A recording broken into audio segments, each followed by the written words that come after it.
Welcome to the Alcohol Minimalist Podcast. I'm your host, Molly Watts. If you want to change your drinking habits and create a peaceful relationship with alcohol, you're in the right place. This podcast explores the strategies I use to overcome a lifetime of family alcohol abuse, more than 30 years of anxiety and worry about my own drinking, and what felt like an unbreakable daily drinking habit.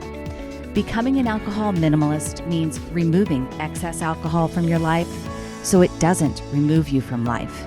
It means being able to take alcohol or leave it without feeling deprived. It means to live peacefully, being able to enjoy a glass of wine without feeling guilty and without needing to finish the bottle. With science on our side, we'll shatter your past patterns and eliminate your excuses. Changing your relationship with alcohol is possible. I'm here to help you do it. Let's start now. Well, hello and welcome or welcome back to the Alcohol Minimalist Podcast with me, your host, Molly Watts, coming to you from a rainy Phoenix, Arizona. That's right, folks. I am in Phoenix and, I've traveled to Phoenix for probably the last 30 or so years. My parents moved here when I was in college, and we made multiple trips down at multiple different times of the year. I have to tell you, I've never been here and had it rain for multiple days. Never. um, I'm from Oregon. I get rain all the time. I come to Phoenix in the winter to escape it. That's okay. It's all right. I had important things I was doing in Phoenix this year. So, more about that a little bit later in the podcast. How are you doing? How is it going? We are here in the third week of January, or Dryuary, as some of us are doing this month. And before we get there, I do want to say that I have a prize winner this week.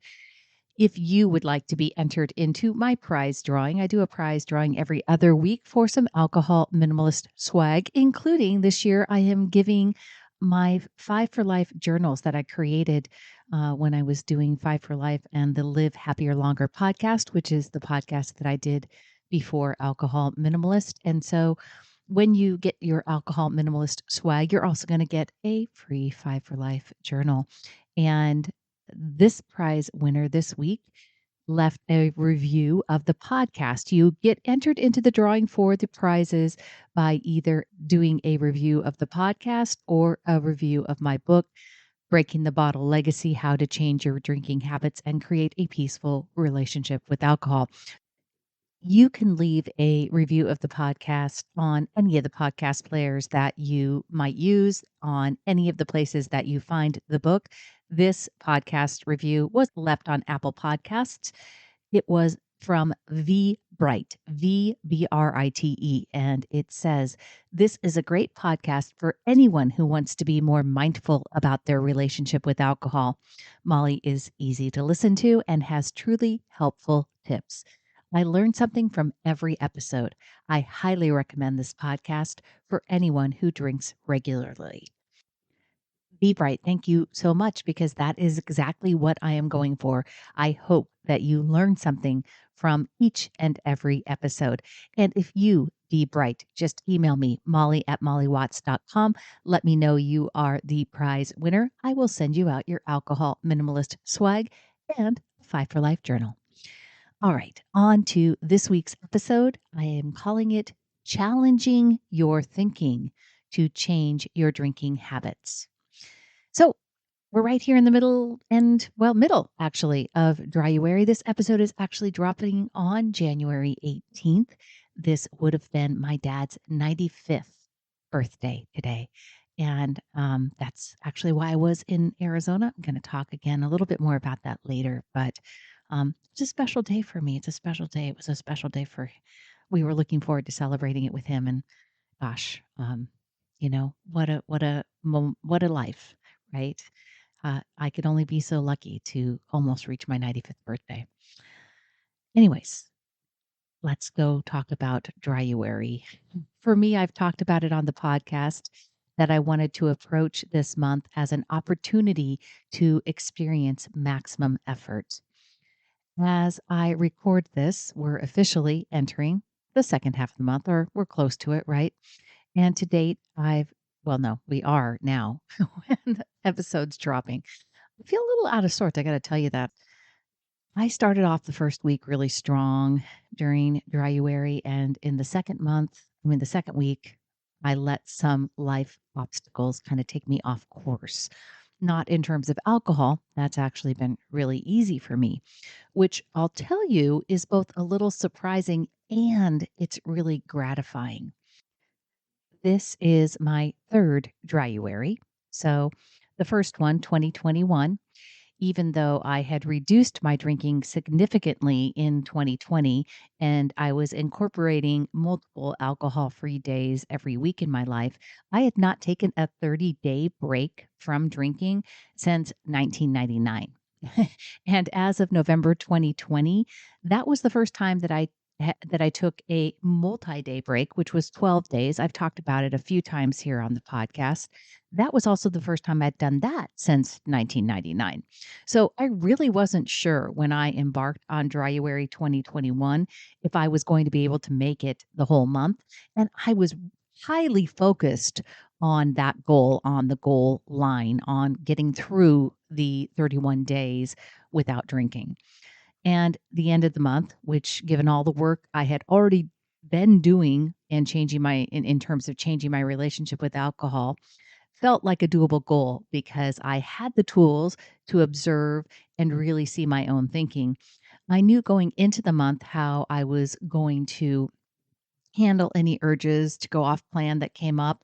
And quite honestly, there were a lot of them. I had many opportunities to practice allowing the urge to drink, to observe my thoughts, and to get curious with myself during 2021.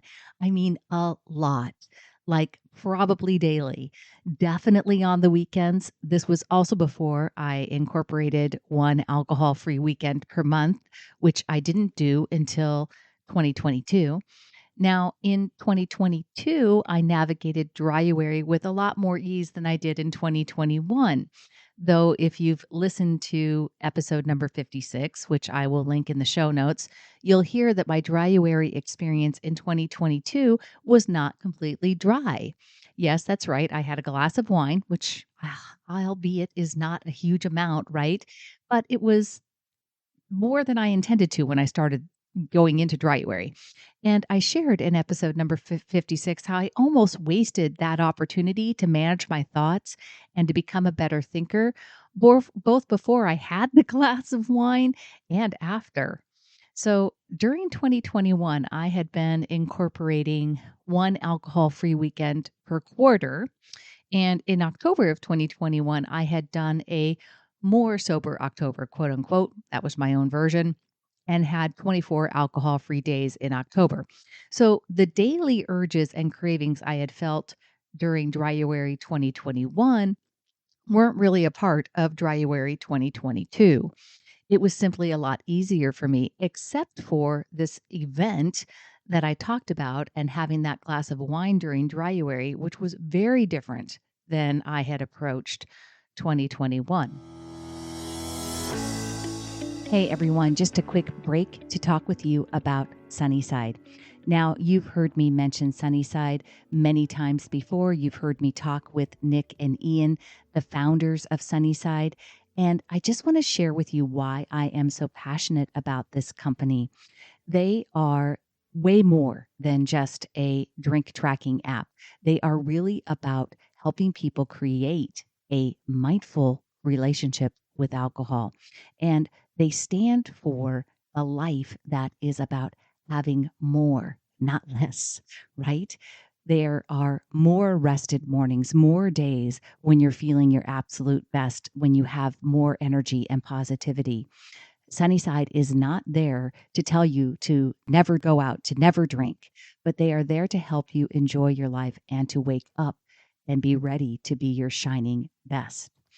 It is not an all or nothing approach. It is friendly, it is approachable, and it is absolutely judgment free. They want to be a solution that fits into your unique lifestyle. And I think that's exactly what they've created. You can register for a free 15-day trial. Go to www.sunnyside.co/minimalist to get started. That's www.sunnyside.co/minimalist to try Sunnyside today. So here we are in 2023. And as I mentioned, the alcohol part of my goals for Dryuary has been really easy for me. And that includes this trip to Phoenix, which has brought me together with my sisters to scatter my dad's ashes. And there has been a lot of drinking going on around me. We also visited one of my favorite Mexican restaurants. And unlike last year, I didn't choose to have a special margarita, even though I could have, right? Now, I will tell you that when I planned the trip, my brain's first thought, and I kid you not, yes, literally my first thought was, oh, I won't be able to drink in Arizona. Now, this was in the first week of December that I was planning the trip for mid-January, and I was anticipating Dryuary. Last year, in Dryuary 2022, I wasn't thinking about the event that I chose to have a glass of wine for 6 weeks ahead of time. It was during Dryuary, and about a week ahead, I thought, oh, shoot, we're going out for that really nice dinner. I want to be able to have a glass of wine. This year was different. This thought came up 6 weeks ahead of time because I was planning to be away in a sunny, typically sunny environment, and planning to be with my family. Traditionally, again, a lot of drinking goes on, and processing a lot of memories and emotions because of where and why we were gathering. And still, my brain's first storyline, its first thought was, I'm not going to be able to drink. Now, because I've been practicing this work for another year, growing my skills in the behavior map result cycle, my response to that thought was very different than what it used to be. I immediately was able to step back and say, wow, that's really interesting that my brain wants to throw out that idea first. I wasn't thrown off, I was thrown into observation with curiosity and compassion. And I was also able to challenge my thinking, which is what I really want to talk to you about today. As you are learning how to change your relationship with alcohol, at first you will simply practice becoming aware. That means actually separating out the different elements of the behavior map result cycle. Separating those elements actually requires practice to become consciously aware of each part of the BMRC, and it is vitally important in terms of changing your drinking habits. This means recognizing what is a circumstance. This means recognizing what are your own thoughts and being able to articulate your feelings. The actions, those are typically the easiest part to see, right? We know we can see the action of drinking alcohol, but we also need to identify how they create, for better or worse, the results we have in our lives. Each and every event or circumstance in our lives can have multiple thoughts associated with it. Each thought will generate different feelings. And so, challenging the thinking that creates feelings that lead to actions you want to change is where the work for sustainable change is done. I was just having this conversation with a coaching client as she was planning ahead for an upcoming event that in the past would typically lead her to overdrink. And in our coaching session, I encouraged her to explore some of the stories that she had and to write them down and to find thoughts to challenge them. After our session, she actually emailed me with some of the work that she had done, and it was great. And she was really uncovering some of those thoughts that she seemed like truths to her, right? But I realized that I hadn't broken it down enough for her and that I needed to reiterate and remember that this really takes practice at the very most basic level in the beginning. And her email provided me an opportunity to parse out each element of the BMRC with several examples of different thoughts that fueled different feelings for this one neutral circumstance for her. And this is really the easiest way for anyone to work on challenging your thoughts. And I wanted to share it here with you. Whether you use it now during Dryuary to stick to your month long alcohol free plan or not, this kind of work is how you create sustainable change and how you create a peaceful relationship with alcohol. From the beginning, write down on the left side of a piece of paper, down the left column, C, underneath it, F, underneath it, T, underneath it, A, underneath it, R, vertically, with each one on its own line. Now, I will be including in this episode show notes a PDF with this printed out for you to print and practice. So go to the show notes and download that tool if you want it, or just write it down. Now, let's revisit my example of this trip to Phoenix during January. The fact that we had a trip planned for Phoenix during January is a neutral fact. It was non-negotiable.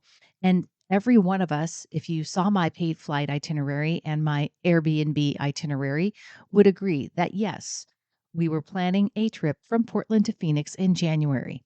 Fact, neutral, nothing subjective about it. In the behavior map results cycle, this would be written down on the C line. It's the circumstance. My thought, I won't be able to drink in Phoenix because we're going in January, was what came up for me as a result of the circumstance. That goes in the T line. It's a thought. It's not true. It's not false. It's actually just optional. Now, in this instance, we can even challenge the truth of my thinking because is it even true that I'm not able to drink here in Phoenix? No, of course not. The truer thought is I'm choosing not to drink alcohol. Regardless, it's just one thought, and that particular thought, I won't be able to, right? Creates feelings of deprivation, of missing out, of disappointment. When I think thoughts like, I don't get to, or I can't, it creates those kind of feelings. The feelings, deprivation, disappointment, go in the F line, right? Because over time, I have trained my brain that alcohol is part of the experience when I go on vacation in sunny places, when I get together with my family, or even when I eat Mexican food. So the thought feels very true to me, and the feelings it fuels are equally valid. They feel equally true. Disappointment, deprivation, like it's all just obvious. It's possible that if I want to avoid feeling deprived and disappointment, instead of changing my thinking, I just decide that drinking something in Phoenix is the answer, right? Then that goes into the action line, A. And the result is that I then don't stick to my Dryuary plans, which is what would go into the R line. Now, let's look at the same circumstance, my trip to Arizona in January, and challenge the thought, I can't drink. So, first of all, as I mentioned just a minute ago, this thought isn't true at all. And I can challenge it by choosing to challenge that truth and remind myself of what actually is true. I can also challenge my thinking by asking my brain to focus on other thoughts about Phoenix that create different feelings altogether and have nothing to do with alcohol. I can direct my thoughts to being able to walk and enjoy the places that I've visited for the last 30 years. I can direct my thinking to seeing my sisters who I don't get to see all that often. I can find the sweet memories of spending time with my dad in many of his favorite places and all that Arizona meant to him. Each of these thoughts creates a different behavior map result cycle, and separating out each one is a way of practicing this skill and becoming a better thinker and mind manager. This is the foundation and the basic work I mean when I talk about doing the work. Challenge your own thinking if it's fueling your desire to drink. Break out the CTFAR and write it all down. Look at the thoughts and ask yourself, what else is true? What can I choose to think about that will help me change how I'm feeling about the circumstance or will help me take different actions? Practice separating the elements and recognizing each part of the behavior map result cycle. As you become more and more aware, just like other habits, this process will also become more automatic. It's all about building habits that serve you. Becoming an alcohol minimalist is definitely a habit that serves me well. And P.S., I am 100% dry during this trip to Arizona. And you know what? I haven't felt like I'm missing out on anything. I feel great. Well, except for the lack of sunshine. I mean, really, can't a girl from Oregon catch a break around here? As I said, never happened to me before. But I am choosing how I want to feel about being here to celebrate my dad, and that is abundantly grateful. That is all I have for you this week, my friends. Until next time, choose peace. Thank you for listening to the Alcohol Minimalist Podcast. This podcast is dedicated to helping you change your drinking habits and to create a peaceful relationship with alcohol. Use something you learned in today's episode and apply it to your life this week. Transformation is possible. You have the power to change your relationship with alcohol now. For more information, please visit me at www.mollywatts.com.